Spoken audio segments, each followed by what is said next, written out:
Gandang umaga po sa ating lahat. For our Sunday School this morning, ay babalikan po natin yung atin pong pag-aaral ng systematic theology. Particularly, we are dealing with the doctrine of God. Sino po nakakaalala dito ng mga past na lessons natin na natalakay na? I know it's been a couple of months ago, pero sino po dito may naaalala sa mga natalakay na po natin na attributes ng Diyos? The aseity of God, no? Yung self-sufficiency. We have discussed yung kanyang temporal supremacy. He is outside or beyond time. He is not limited by time. Yung kanyang spatial infinity. No, hindi po Bisaya na spatial, spatial. Spatial, pertaining to space. No, he is beyond space. God cannot be contained in any space. Of course, we have also discussed the knowability of God. Ang Diyos ay pwede nating makilala pagkat kanyang ipinahayag ang kanyang sarili. So for this morning, we will be talking or dealing, if it's even a right term, about the holiness of God. No, ang kabanalan ng Diyos. So for our lesson this morning, ang atin pong, the bulk of our lesson, the resource sa akin pong ginamit is a systematic theology by Louis Berkhoff. We also took some parts of Reformed systematic theology by Joel Beeke and Paul Smalley, and systematic theology, an introduction to Christian belief by John Frame. So yun po yung ating mga resources na gagamitin. So bago po tayo magsimula, tayo po munang lahat ay sama-samang manalangin. Father, again, we come before you this morning asking for your grace and mercy. Alam po namin, Panginoon, na ang mga bagay na amin pong tatalakayin is far too great for us to fully grasp and comprehend. Hindi do, Lord, kung hindi nga po ninyo lulugurin na maunawaan namin ang mga bagay na ito patungkol sa inyo, ay wala po kaming mauunawaan. Kaya Panginoon, namin pong hinihiling na bibigyan nyo kami ng tamang puso, ng tamang attitude. Give us a teachable spirit, Lord God. But most of all, we pray that you would open the eyes of our minds and our hearts, that we may be able to behold these great and wonderful truths about you as you have revealed them in your word. And by it, may you be glorified. Sa amin pong magiging tugon, sa amin pong pag-aaral na ito, sa pangalan ni Jesus. Amen. So as an introduction, para pasimulan po yung ating lesson, let's just open our Bibles briefly to Acts chapter 27, verses 13 to 20. Ngayon, that's Acts 27, 13 to 20. Ito po yung salaysay ni Lucas patungkol dun sa pagbiyahe ni Pablo patungong Roma. Verse 13, now when the south wind blew gently, supposing that they had obtained their purpose, they weighed anchor and sailed along Crete, close to the shore. But soon a tempestuous wind called the northeaster struck down from the land. And when the ship was caught and could not face the wind, we gave way to it and were driven along. Running under the lee of a small island called Cauda, we managed with difficulty to secure the ship's boat. After hoisting it up, they used supports to undergird the ship. Then fearing that they would run aground on the Syrtis, they lowered the gear, and thus they were driven along. Since we were violently storm-tossed, they began the next day to jettison the cargo, and on the third day they threw the ship's tackle overboard with their own hands. When neither sun nor stars appeared for many days, and no small tempest lay on us, all hope of our being saved was at last abandoned. Just imagine being there on the ship. Meron tayo ditong seaman. Alam niya yung experience. Alam natin yung experience. I have an experience before, nung uso pa po yung barko pabiyahe sa Mindanao, hindi pa uso yung eroplano masyado, naranasan ko po na stuck sa isang bagyo. Tunay na nakakatakot po. And how much more, no, mas maliit di hamak yung barko na sinakyan nila Pablo nung kanilang panahon. It is a terrifying encounter with this great force of nature, namely the ocean at yung storm. It is a terrifying thing to be caught in the middle of a storm in an ocean. No, may mga napanood po akong mga video na kinukunan ng mga marino na kung saan yung kanilang barko, akala mo magkakapsize na sa laki ng mga alon. And it's really scary to be before such a great force of nature. And there are many things, marami tayong pwedeng maisip, no, like being caught in a volcanic eruption or being trapped in a burning building. We are before something that is beyond us, something na nakakatakot, something that we know we cannot overcome. And death certainly awaits us unless a miracle happens. But you know what? In all of these things na pwede nating imagine, none of this compares to the terror of being before a holy God. Our minds can't begin to imagine. We can't even fathom what it is like to stand before the presence of the holy God.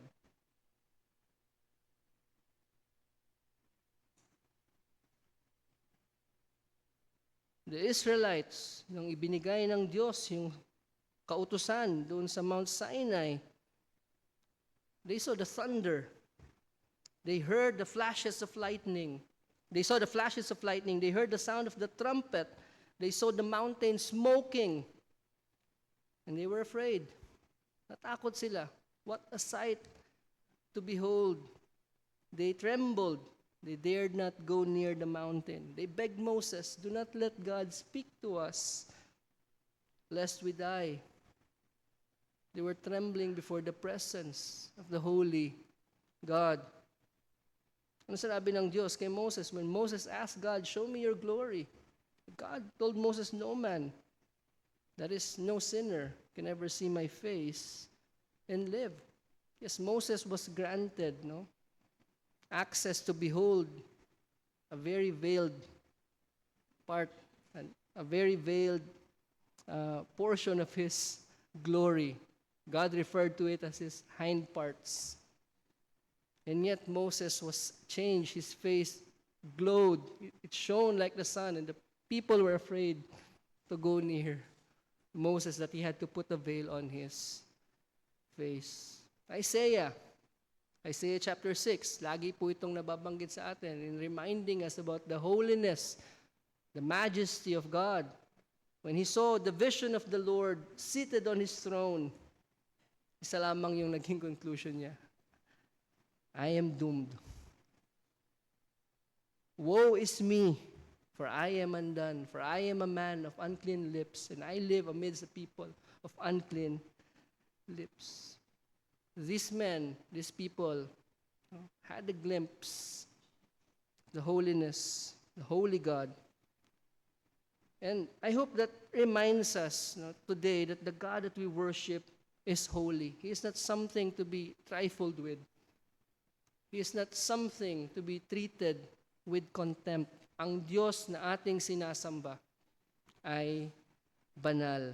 And that is what makes God's presence terrifying, because He is holy.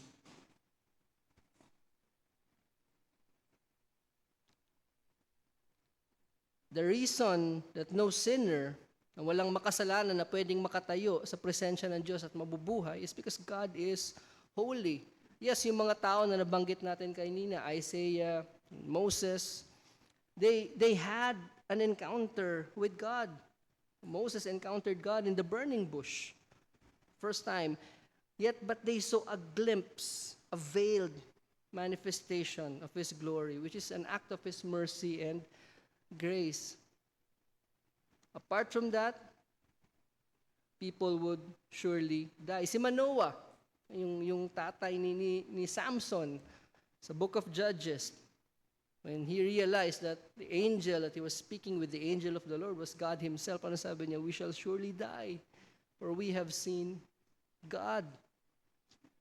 Now, what is holiness? What is holiness? particularly when we speak about the holiness of God. Pag naisip natin pag narinig natin we immediately think, ang unang pumapasok sa isip natin ay yung pagiging dalisay ng Diyos, God's moral purity. And rightly so. God is perfectly pure. And He is unstained by sin. Wala pong bahid ng kasalanan, walang bahid ng kasamaan. Ang Diyos, He is perfectly pure and upright. But then that's not all that there is to His holiness. Hindi lamang po yun yung aspeto ng kabanalan ng Diyos. It does not just speak about His purity, His perfect purity. Now, let's look at where the English word holy or holiness comes from. In the Hebrew, it's the word kadosh. And in Greek, it's the word hagios. Okay? The Holy Spirit is a hagion pneuma, the Holy Spirit. Now, both have the meaning of being set apart, being separated unto, from all that is common, ordinary, profane, or unclean in human experience. It is to be set apart. Yun po yung meaning ng kabanalan, ng holiness. Primarily, it is to be set apart. Now, the Bible talks about the temple, the holy temple, kung saan nandoon yung holy place. And nandoon din yung most holy place. It is not to be treated as any other place. It is to be consecrated as holy unto God. It's because it is where God manifests His presence. Remember the burning bush, when Moses was to approach it, pinatanggal sa kanya yung sandals because the ground where he stands is holy ground because of God's presence. The priests were called holy. Their lives, their service was consecrated for God. They were holy priests. Yes, they are sinners, but holy in a sense that they were set apart for God. Anong gamit nila? Mga holy instruments. Yung the laver, the basin, hindi nila pwedeng gamitin yung panghugas ng plato, pangdilig. They were consecrated for temple use and for that and that alone. The Bible also speaks about the Israel as the set-apart people or the holy people of God. And again, the idea is to be set apart by God for God when we speak about holiness in those terms. But when it comes to God's holiness, andun pa rin po yung concept or yung idea ng pagiging separated or being set apart when we talk about the holiness of God. Now, God's holiness has a twofold sense. Bago po tayo magpatuloy, naalala niyo po ba yung ating discussion when we are discussing the attributes of God? Meron po tayong dalawang category na binanggit. The incommunicable, or that which can be also given or sa atin, and the incommunicable, that which belongs to God alone. Of course, the omnis belong to God alone. His omnipresence, His omnipotence, and His omniscience, that belongs to Him alone. Aseity, that's incommunicable. But holiness, sa tingin nyo, is it incommunicable or is it a communicable attribute of God? Pwede rin po ba itong mapasa atin? Pwede rin po ba itong masabi patungkol sa atin? Now, the first aspect of God's holiness na gusto kong tignan natin or pag-aralan natin is the ontological aspect of His holiness. When we say ontological, it pertains to His being. In other words, in His being, in His nature, He is holy. God is holy. No, may kaibahan po yan. Adam was created perfect and holy. But holiness is not part of Adam's nature. It is not a necessary component of being human. His holiness can be lost, and yet He still becomes man, but not so with God. A God that is not holy is not God. Tingnan natin. In this sense, God's holiness points to His being distinct. When we talk about the ontological holiness of God, pertaining to His being, it is His being distinct, being different, being separate from the rest of His creatures and from all creation. He is not only different in that sense, na naiiba siya in His being, but He is exalted. Siya ay hamak na mas mataas, mas dakila, mas makapangyarihan in His majesty, in His splendor, and in His glory, and that's Louis Berkhoff. In this sense, God's holiness points to his being distinct from all creatures, and not only distinct, but exalted above them in infinite majesty or splendor or glory. Any glory that we can ever imagine, God is beyond that. His holiness points to his being above and beyond all creatures. His holiness is what sets him on a league of his own. Nothing and no one comes close to God. It is his holiness that sets him apart from the rest of his creatures. It's what sets the creature apart from the Creator. It's holiness. Jeremiah 10:6, there is none like you, O Lord. You are great, and your name is great in might. Exodus 15:11, who is like you, O Lord, among the gods? Who is like you, majestic in holiness, awesome in glorious deeds, doing wonders? And you can also check 1 Samuel chapter 2, verse 2. Sabi ni John Frame, holiness then is God's capacity and right to arouse our reverent awe and wonder. It is His holiness that steers us up to awe and wonder. It is His uniqueness. Sabi niya, His transcendence as our Creator. It is what separates Him from us. It is His majesty. For the holy God is like a great king whom we dare not treat like other persons. Kung tayo nga, meron tayo mga tinuturing na VIP. Pagka VIP ka sa isang hotel, iba yung treatment sa iyo. Talagang VIP. Well, it is God's holiness that demands of us that we treat Him not like the rest of us. Indeed, continuing John Frame, God's holiness impels us to worship in His presence. End quote. In this sense, God's holiness is what? Incommunicable. Pag itong yung aspeto ng holiness na pinag-aaralan natin, it belongs to Him and Him alone. His ontological. It is His majestic holiness, as others would call it. So the ontological holiness, majestic holiness, they're one and the same thing. And this is emphasized, kung titignan natin, by His thrice holiness. Kagaya nung inawit ng mga seraphim in Isaiah's vision, they were crying, holy, holy, holy. His infinite holiness. Again, it is also called His majestic holiness, and is sometimes called as His supreme perfection or attribute. The holiness of God is His supreme perfection or His supreme attribute. I remember, sabi ni Louis Berkhoff, it's not right to put one attribute of God above another. But see, holiness is His beauty. John Gill said, John Gill is a Baptist, it has been thought to be not so much a particular or distinct attribute of itself as the luster, the glory and harmony of all the rest. And this is what is called the beauty of the Lord. Psalm 27:4, ano yung sabi doon? One thing have I asked of the Lord, that I will seek after, that I may dwell in the house of the Lord all the days of my life, to gaze upon the beauty of the Lord and to inquire in His temple. To gaze upon the beauty of God is to gaze upon His holiness. The beauty of the Lord is His holiness. It is the radiant splendor of all His attributes. John Howe, sabi niya, holiness is an attribute of attributes, so that we may think of God's holy power, His holy truth, His holy love. Dagdagan natin, holy justice, holy mercy. For it is the very luster and glory of all His other perfections. So, pwede nating ikabit yung kabanalan, yung holiness ng Diyos sa bawat niyang mga attribute. Again, Louis Berkhoff, He is holy in everything that can be predicated of God.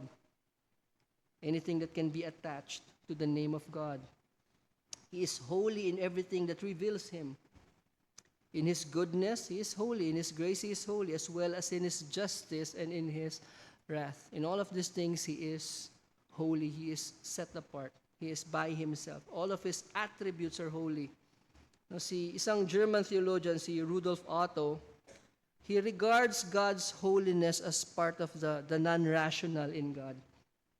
No? That which cannot be thought of conceptually. Ano ibig sabihin natin? Hindi natin pwedeng i-conceptualize yung kabanalan ng Diyos. Hindi tayo pwedeng magkaroon ng konsepto sa ating isipan ng kabanalan ng Diyos when we speak about the ontological holiness of God. No, part of that non-rational idea of God is yung kanyang absolute unapproachability. Pwede ba nating sa utak natin yun, magkaroon tayo ng idea kung ano yung that God is absolutely unapproachable in and of Himself. Tayo bilang mga makasalanan, and His absolute overpoweringness, yun yung term na ginamit niya, no? In His power, He's overpowering us absolutely. No one can overpower God. Or His awful majesty. Yung awful po na to Old English or Middle English, may E. Hindi po yung awful na alam natin. No? That has an awful taste. That left an awful taste in my mouth.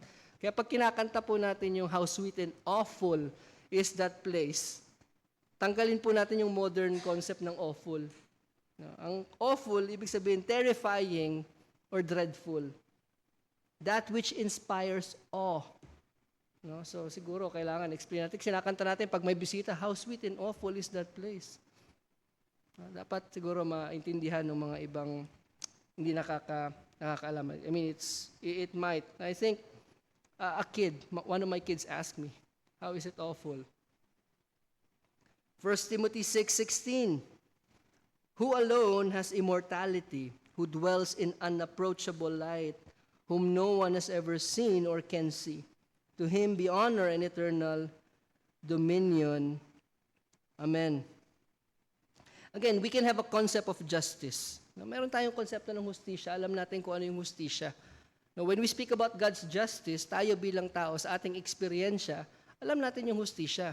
Meron tayong na-experience natin yung kanyang mercy. Now, we can have a concept of mercy. We can have a concept of His love, but not His ontological or His majestic holiness. There's simply no conceptualizing that in our minds. We believe that it is true of God, but we can never have a grasp of that truth.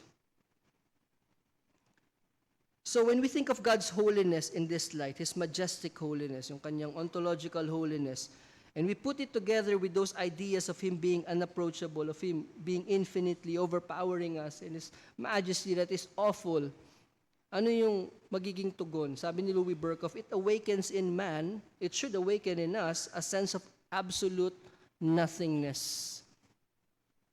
Wala po tayong pwedeng ipagmalaki sa harapan ng Diyos. When we think of God as holy, we should see ourselves as nothing, as dust, as mere creatures, as having no worth except the worth that was given to us by God.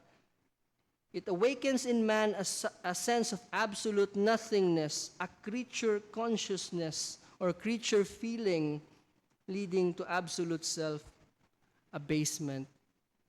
Na dapat pagka naisip natin that we are before the holiness of God, our attitude, our response should be that of Job, that he repented in dust and ashes. Unless God brings us to that point, yes, while we are still alive, we will never come face to face with the holiness of God. But in order to save us, He must show us through His word, in the preaching of the gospel, that He is holy God, that He is the creator and we are creatures. And bring us to the end of ourselves so that we run to Christ for salvation and for mercy. Only then and then will we be saved, truly. Hanggat may natitira pang kayabangan sa atin, hanggat hindi tayo tuluyang binababa ng Diyos, na nakita natin na wala na tayong pag-asa pagkat tayo'y nasa harapan, that we are in the mercy of a holy God, then anything else na desire natin for salvation might be just out of our desperation, na ayaw lang natin mapunta sa impyerno, but we have not encountered God in His holiness as preached in the gospel. See, the gospel reveals the righteousness, of course, the holiness of God. Now, secondly, God's holiness also has an ethical aspect. Now, dito po nahuhulog yung ating mga more common concept of God's holiness. Now, of course, this is not detached or disconnected from His majestic holiness. Yung kanyang moral or ethical holiness springs forth or derives from His majestic holiness. Again, when we talk about God's moral holiness, we are still talking about separation. But this time, not being separated in His being, in His nature, from the creatures, from His creatures, but His separation from moral evil or sin. Ang Diyos ay hiwalay sa kasalanan at sa kasamaan. Job 34:10, this is Elihu speaking. Therefore, hear me, you men of understanding. Far be it from God that He should do wickedness, and from the Almighty that He should do wrong. We're familiar with this next verse, Habakkuk 1:13. You are of purer eyes than to see or behold evil, and cannot look at wrong or behold iniquity. See, God cannot have communion with sin. Evil cannot dwell with Him. No? And Louis Berkhoff says that God's holiness in this sense points to His majestic purity. Ano ba yung majestic? Kanyang marilag. No? Tinignan ko yung Tagalog, lalim, no? Marilag. Makahari is kingly. Yung kanyang dakila is great holiness, is majestic holiness. But then, if God as holy is separate from sin and wickedness and evil, which is the negative aspect, meron din pong positive aspect po yun. No? It connotes His moral excellence, yung kanyang perfection, yung kanyang purity, His ethical perfection. Now, God is the source of all morality, true morality. Hindi po subjective yun. There's one source, there's one lawgiver, there's one absolute moral law. He alone possesses this moral excellence. If in God's majestic holiness, no, kanina tinignan natin yung majestic holiness ng Diyos, we ought to feel a sense of utter insignificance. I am nothing. What is man that you consider him? Ano ba tayo? Sino ba tayo that God would even dare to think of us, consider us? He is God. He is holy. And it should produce in us awe. Now, in God's moral holiness, ano yung dapat nating maramdaman? Ano yung dapat nating maging tungon? We ought to feel a sense of our uncleanness before Him, of our impurity before Him, of our being unable to attain to His perfect, holy standard. And we ought to have a consciousness of our own sin. Dapat magkaroon tayo ng sense ng ating pagiging makasalanan, pagiging marumi, pagiging kasuklam-suklam, being detestable in the sight of God. Let's go back to Isaiah 6. Balikan natin yung Isaiah 6. Hindi ko na po babasahin. Alam na po natin ang karamihan sa atin. But Isaiah, after seeing the vision of the Lord, and after being gripped by the reality of His holiness, agad-agad niyang nakita yung kanyang sariling uncleanness. Woe is me, for I am undone, or cursed is me. I am surely doomed, for I am a man of unclean lips. Now, he's speaking about his lips. Remember, out of the abundance of the heart, man speaks. So if our lips are unclean, it means na yung buong pagkatao natin ay punong-puno ng basura at karumihan ng kasalanan. No? Expression na lang yung lumalabas sa ating labi nung dumi, nung filth na nasa kaloob-looban natin. He saw his utter uncleanness. That's why the seraph had to put the coal in his mouth, signifying that he was forgiven. He was forgiven. He was cleansed. Yun po yung kailangan natin. We need to be forgiven and cleansed of our sin. Again, Louis Berkhoff, this ethical holiness of God may be defined as that perfection of God, in virtue of which he eternally wills and maintains his own moral excellence, abhors sin, and demands purity in his moral creatures. Sinasabi niya dito, because God is holy, he eternally wills and maintains his own moral excellence. He cannot go against that. He will and always will be perfectly holy. He hates and abhors sin and demands holiness from us. Be ye holy, for I am holy. 1 Peter 1:15 and 16. That's the idea. Hebrews 12:14. Strive for peace with everyone and holiness, without which no one will see the Lord. God is holy in his being.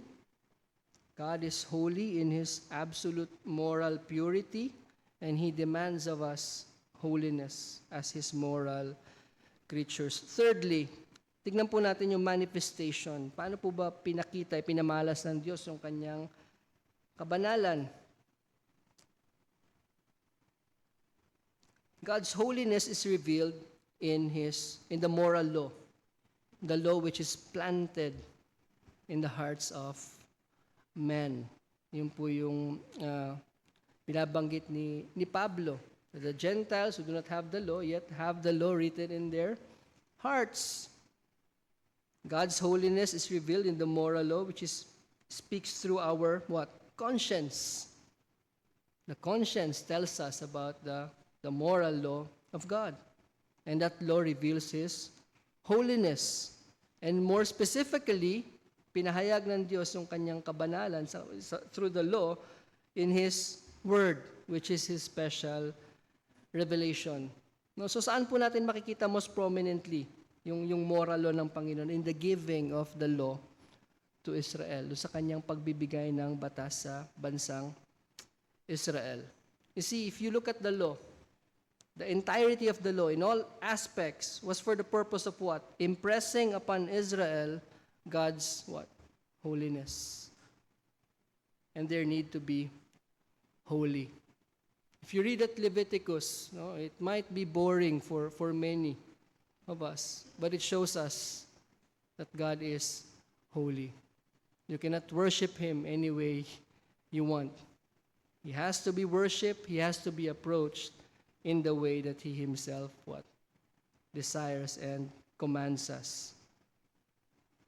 The law was given to show us God's holiness, to impress upon us God's holiness. Just go back to the Ten Commandments, and we will immediately see that we fall short.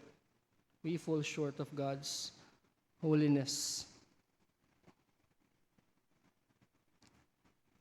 That law, in all its aspects, was calculated to impress upon Israel the idea of the holiness of God and to urge upon the people the necessity of living or leading a holy life. This was the purpose served by such symbols and types as the holy nation, the holy land, the holy city, the holy place, and the holy priesthood. Moreover, it was revealed in the manner in which God rewarded the keeping of the law and visited transgressions with dire punishments. End quote. That's again Louis Berkhoff. Sabi po, the moral law reveals the holiness of God. Nakita natin yung mga symbols na kasama dun sa batas, sa ceremonial law, sa kanilang the moral code.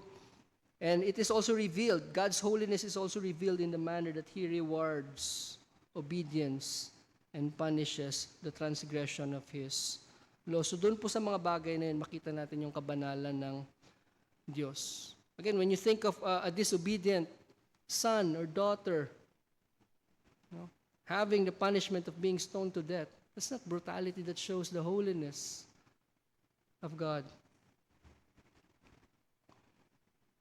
The highest revelation, of course, of God's holiness is in what? Jesus Christ. He is the holy and righteous one. Acts 3:14, but you denied the holy and righteous one and asked for a murderer to be granted to you. Yung buhay ng ating Panginoong Yesus, it perfectly mirrored God's holiness. Siya ang nagpakita sa atin ng kabanalan ng Diyos. He who has seen me has seen the Father. The Father is holy. Yes, yet again, His glory was veiled, even in His transfiguration. It was a veiled glory. Even after His resurrection, it was a veiled glory. Even after He met Saul on the road to Damascus, it was a blinding light, and yet it was a veiled glory. His life, the Lord Jesus Christ perfectly mirrored God's holiness. He was tempted in all points as we are, and yet without sin. And lastly, it is revealed in the church as the body of Christ. We are called saints. We are set apart. The called out ones. Tayo na inihiwalay ng Diyos mula sa sanlibutan. The holiness of God is revealed in the church as the body of Christ. So in this sense, in the moral or ethical aspect of His holiness, you can say it is what? Communicable. We are called to be holy, and indeed, the Holy Spirit empowers and enables us to live holy lives. Is it possible for us to live holy lives? Yes.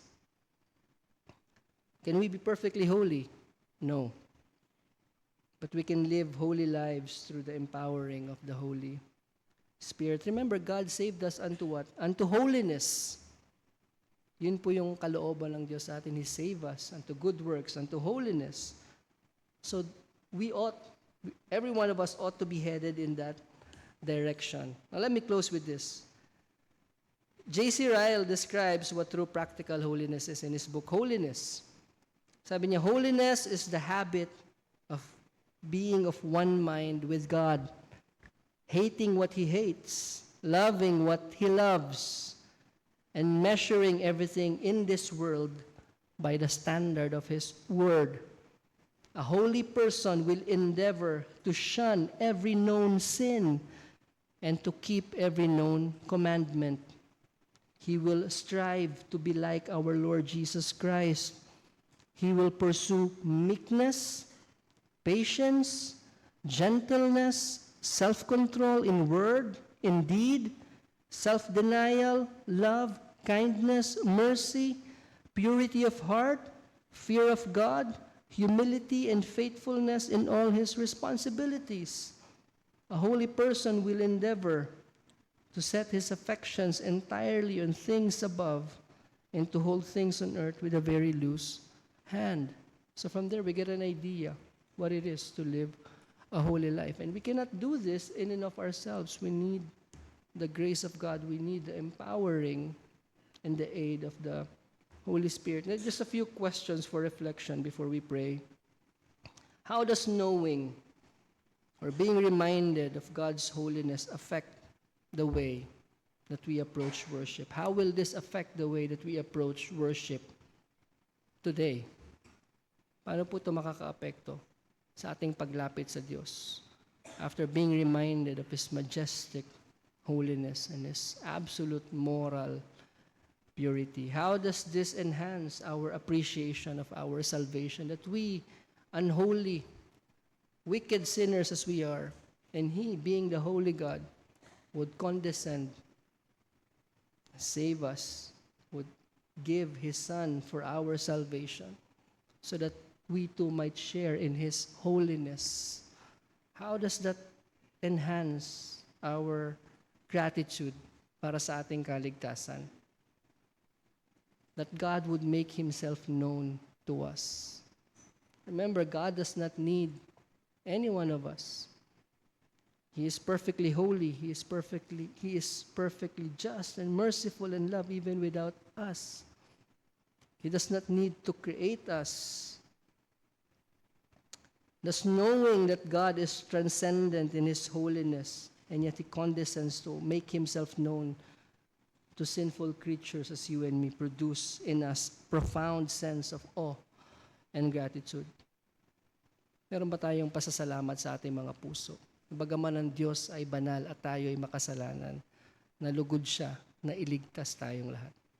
Tayo na naririto, na nakakakilala kay Kristo. Do we have a greater desire? Do we have an eagerness to grow in holiness as God is holy? Do we desire to be like God, to be like Jesus Christ? Now, how does God's holiness affect our evangelistic fervor or zeal, knowing that many of our loved ones right now will someday come face to face with the holy God? And God in His holiness will not leave sin unpunished. It's either we take the punishment sa ating mga sarili, we bear the punishment ourselves, or we trust in the finished work of the Lord Jesus Christ. Nalangin po tayo. O Panginoong Diyos, maraming salamat, Panginoon, sa katotohanan na kayo nga ay banal. You are worthy of all our worship and all our adoration. Father, thank you for reminding us once again through your holiness of who we are, that we are sinful creatures. And yet it pleased you to redeem us, to save us, to make us holy, to make us like the Lord Jesus Christ. Father, may we have a greater sense of awe, knowing that the God we worship is a holy God. Huwag po naming baliwalain ang mga bagay na ito na napaalala po sa amin sa umagang ito. Purihin po kayo, Panginoon, sa pangalan ni Jesus. Amen.